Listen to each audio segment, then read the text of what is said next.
జీవిత చిత్రాలు ధారావాహిక చివరి భాగం. రచన చతుర్వేదుల చెంచు సుబ్బయ్య శర్మ. కథాపఠనం మల్లవరపు సీతారాం కుమార్. జరిగిన కథ: చిన్నప్పుడే ఇల్లు వదిలి వెళ్ళిన ఆదిత్య చాలా కాలం తర్వాత స్వగ్రామం వెళ్ళి బాల్య స్నేహితుడు భాస్కర్ను కలుస్తాడు. తన గతం గుర్తుకు తెచ్చుకుంటాడు. యువరాణి దొంగతనం నేరం మోపడంతో తండ్రి మందలించాడని చిన్నప్పుడే ఇల్లు వదిలి వెళ్ళిపోతాడు ఆదిత్య. ఇల్లు వదిలిన ఆదిత్యను ఆదరిస్తారు గోవిందరాజు దంపతులు. గోవిందరాజు కుమారుడు కిరణ్, గులాబీల వివాహానికి గులాబీ తండ్రి ప్రొడ్యూసర్ వినాయకం అంగీకరించడు. తల్లి చిలకమ్మ అంగీకరిస్తుంది. కూతుర్ని కలిసి తిరిగి వెళ్తున్నప్పుడు కిడ్నాప్ చేయబడుతుంది చిలకమ్మ. భార్య కిడ్నాప్ అయిన విషయాన్ని డీఐజీ కొండలరావుకు చెబుతాడు వినాయకం. కిడ్నాపర్లు చిలకమ్మ చేత వినాయకంతో మాట్లాడిస్తారు. చిన్నప్పటి తన ఇంటి జాగా తిరిగి కొనాలనుకుంటాడు ఆది. యువరాణి అందుకు అంగీకరిస్తుంది. వినాయకం ఇచ్చిన డబ్బు పేదలకు పంచి చిలకమ్మను విడిచిపెడతారు కిడ్నాపర్లు. ఇక జీవిత చిత్రాలు ధారావాహిక 16వ భాగం వినండి. ఆదిత్య వైజాగ్ చేరాడు. కిరణ్ ఆది ఆఫీసుకు వెళ్ళాడు. పేపర్లో చిలకమ్మ డబ్బును దానం చేసేటప్పుడు పాత్రికేయులు తీసిన ఫోటోలు ప్రచురించబడ్డాయి. ధర్మదేవత అని గొప్పగా రాసి ఉన్నారు. గోవిందరాజు చిలకమ్మ ఫోటోలను భార్య శాంతమ్మకు చూపించాడు. గోవిందరాజు శాంతమ్మలు గులాబీ కిరణ్ల వివాహ ముహూర్తాన్ని నిర్ణయించేటందుకు పురోహితుని పిలిపించారు. కానీ ఆ దంపతులు ఇరువురి మనస్సున పెద్దవాడు చిన్నాకు పెళ్లి జరిపించకుండా చిన్నవాడు కిరణ్కి ముందు జరిపించబోతున్నామే అనే కొరత, బాధ. ఆది రూమ్ క్లీన్ చేస్తూ మంచం కింద పడి ఉన్న ఒక కవర్ చూసి పనిమనిషి నూకాలమ్మ దాన్ని చేతికి తీసుకుని కిందికి వచ్చి, అయ్యగారు, ఈ కవర్ చిన్నయ్య గారి మంచం కింద పడుందయ్యా చెప్పి గోవిందరాజుకు అందించి తన పనికి వెళ్ళిపోయింది. విప్పని ఆ కవర్ చూసి మధ్యన టు ఆదిత్య అన్న పేరును, కింద ఫ్రమ్ యువరాణి అన్న పేర్లను చూసి ఆశ్చర్యంతో కవర్ను చించి చూశాడు గోవిందరాజు. అందులో ఇలా రాసి ఉంది: ప్రియాతి ప్రియమైన ఆదిత్యకు నీ యువరాణి వ్రాయినది. ఆది, 8 ఏళ్ల ప్రాయంలో మా అన్నయ్య మాటల్ని విని నీ విషయంలో తప్పుగా ప్రవర్తించాను. నా కారణంగా నీవు మీ ఇంటిని వదిలి ఎటో వెళ్ళిపోయావు. నేను మోపిన నేరం కారణంగా మీ అమ్మ, నాన్న, అక్క, తమ్ముడు కూడా ఆస్తిపాస్తులను అమ్మేసి ఎటో వెళ్ళిపోయారు. నేను ఎదిగే కొద్దీ నీ పట్ల నేను చేసిన తప్పు, నేరం నాకు తెలిసి వచ్చింది. ఎప్పుడూ నీ గురించే ఆలోచించేదాన్ని. మనస్సున నిన్ను కలవాలని, క్షమాపణ చెప్పాలని భావన. నాతో పాటే నా ఈ భావన నాలో ఎదిగింది. పోయిన నెలలో నీవు మన ఊరికి వచ్చి మా ఇంటి ముందు నిలబడి ఉన్న నిన్ను నేను గుర్తించాను. సుధను అడిగి నా అనుమానాన్ని తీర్చుకున్నాను. త్వరలో నిన్ను కలవగలనని నేను చాలా ఆనందించాను. బీఎస్సీ, ఎంబీఏ వరకు చదివాను. నా చదువు, నా సంస్కారం నిన్ను ఏనాటికైనా నావాడిగా చేసుకోవాలని నాకు నేర్పాయి. నా మనస్సంతా నీవే. అమ్మా, నాన్న నా వివాహ ప్రయత్నాలు చేశారు. నా వివాహం నా ఇష్టానుసారంగా జరగవలసి వచ్చినప్పుడు జరుగుతుందని, మీ ప్రయత్నాలను మానుకోండని వారికి చెప్పాను. నాకు వివాహమంటూ జరిగితే అది నీతోనే. నా తప్పును మన్నించి నన్ను నీదానిగా చేసుకుంటావు, లేక పగా ప్రతీకారంతో నన్ను అసహించుకొని జీవితాంతం ఒంటరిగా ఉండిపోమ్మంటావు, అది నీ ఇష్టం.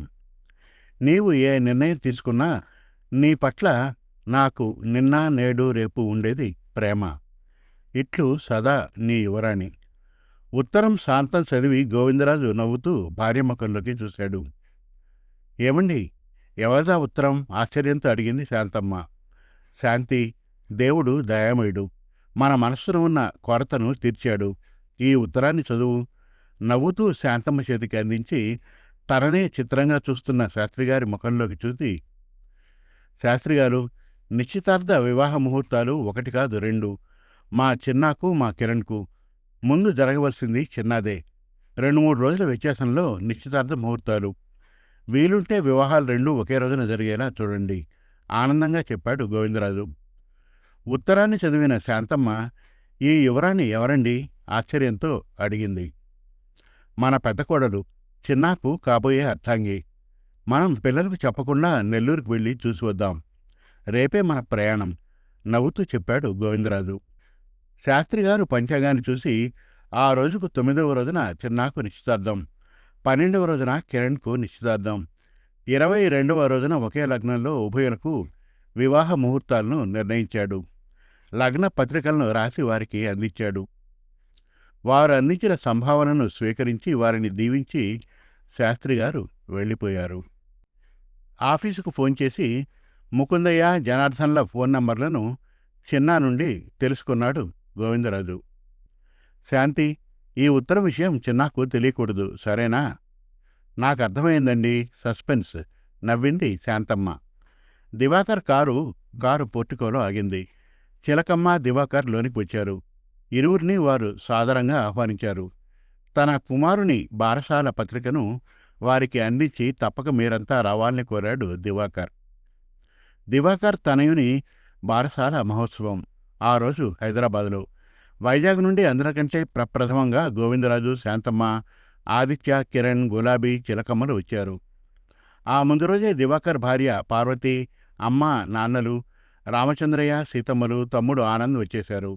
రామచంద్రయ్య గారు భువనేశ్వర్లో హోటళ్ల యజమాని, సంపన్నుడు, సంస్కారవంతుడు. ఆనంద్, ఆది స్వగ్రామంలో సబ్ ఇన్స్పెక్టర్. జనార్దన్కు అతని పట్ల ఎంతో గౌరవం, అభిమానం. తన కూతురు సుధను అతనికి ఇచ్చి వివాహం చేయాలన్నది అతని కోరిక. తనకు జనార్దన్కు ఉన్న పరిచయంతో ఆనంద్ తన ఒక్క కొడుకు బారసాలకు జనార్దన్ కుటుంబాన్ని, ఆ గ్రామ సర్పంచ్ యువరాణిని, గ్రామ పెద్దల్లో ఒకరైన ముకుందరావు కుటుంబాన్ని హైదరాబాద్కు రావాల్సిందిగా ఆనంద్ వారినందరినీ ఆహ్వానించాడు. వారంతా గోవిందరాజు బృందం చేరిన అరగంటకు దివాకర్ ఇంటికి వచ్చారు. దివాకర్ తన అమ్మ, నాన్నల్ని ముందుగా గోవిందరాజు దంపతులకి, తర్వాత ఆది, కిరణ్లకు, గులాబీ, చిలకమ్మలను పరిచయం చేశాడు.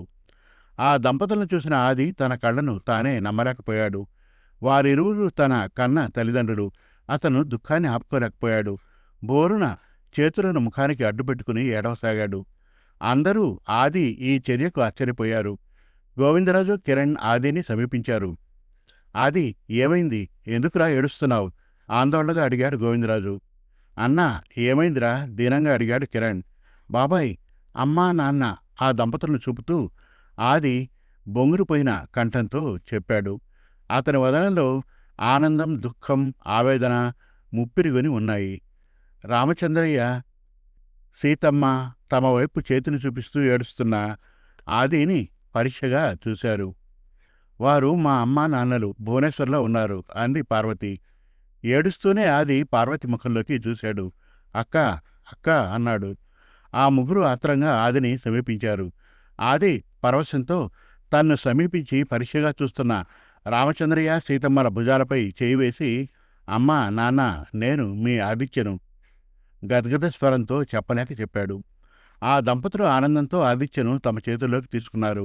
ఒకరి తర్వాత ఒకరు ఆదిని తమ హృదయానికి హత్తుకున్నారు. ముకుందయ్య అన్న, వదినలను గుర్తించి ప్రీతిగా పలకరించాడు. ఎంతగానో సంతోషించాడు. జరుగుతున్న దాన్ని చూస్తూ ఉన్న పార్వతి, ఆనందులు ఆదిని సమీపించారు. అతని చేతుల్ని తమ చేతుల్లోకి తీసుకున్నారు. అతని కన్నీటిని తుడిచారు. అంతా చిత్రంగా చూస్తూ ఉన్న దివాకర్, నా కొడుకు యోగజాతకుడు. ఏనాడో విడిపోయిన ఆదిత్యను తన కుటుంబంతో కలిపాడు. చిన్న నా ముద్దుల బావుమరిది, నీవు వెంటనే పెళ్లి చేసుకుని నాకు కోడల్ని కనివ్వాలి. నవ్వుతూ ఎంతో సంతోషంగా చెప్పాడు.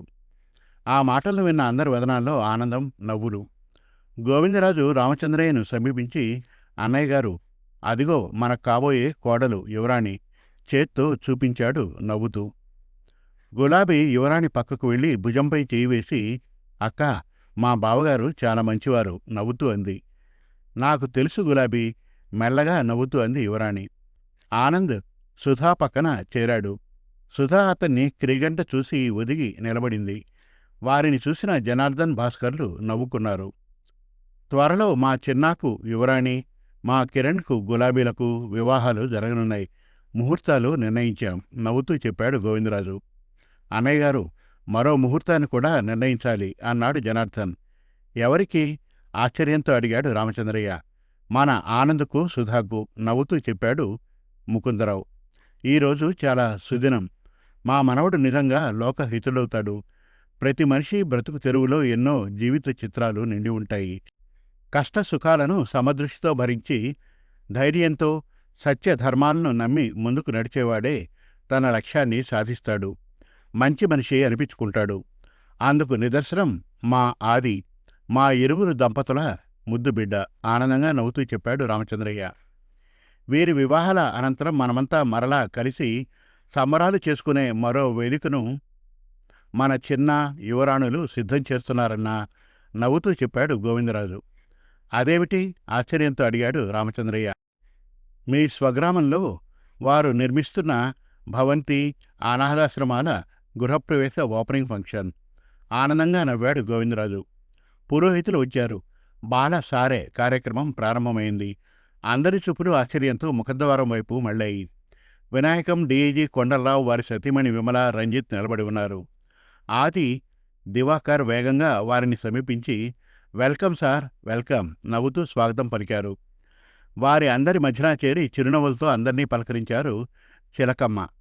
నవ్వుతూ భర్త వినాయకం పక్కన చేరింది. బిడ్డకు అక్షయ అని నామకరణం చేశారు. ఆ క్షణంలో అందరి వదనాల్లో ఎంతో ప్రశాంతత, ఆనందం. సమాప్తం. ఈ ధారావాహికను ఆదరించిన పాఠకులకు మన తెలుగు కథలు .com తరఫున రచయిత శ్రీ చతుర్వేదుల చెంచు సుబ్బయ్య శర్మ గారి తరఫున మా అభివాదాలు తెలియజేసుకుంటున్నాం. మరిన్ని చక్కటి కథల కోసం, కవితల కోసం, వెబ్ సిరీస్ కోసం మన తెలుగు కథలు .com విజిట్ చేయండి. Thank you.